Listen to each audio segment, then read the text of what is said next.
தான் இருக்கிறார். அவங்க என்ன சொல்றாங்க, அதை பார்த்து பயப்படுறாங்க.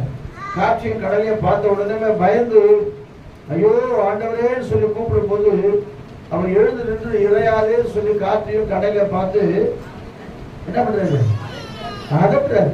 காற்றையும் கடலையும் ஒருத்தர் அதட்டுறாருன்னா சாதாரணமான அதட்ட முடியுமா?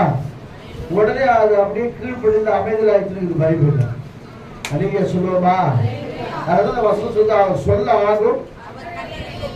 எப்போ எவ்வளவுதான் உன் வாழ்க்கையில புயல் வந்தாலும் சரி, உன் வாழ்க்கையில போராட்டங்கள் பிரச்சனைகள் வந்தாலும் சரி, பாடுகள் விபத்துல வந்தாலும் சரி, ஒரே ஒரு வார்த்தை சொன்னா போதும்.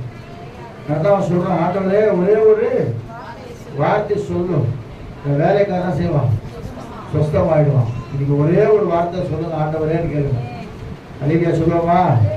ஒரே ஒரு வார்த்தை சொல்லுங்க. ஒரு வார்த்தை சொன்னால் போதும், ஆண்டவர் சொல்ல ஆகும், கட்டளை நிற்கிறது.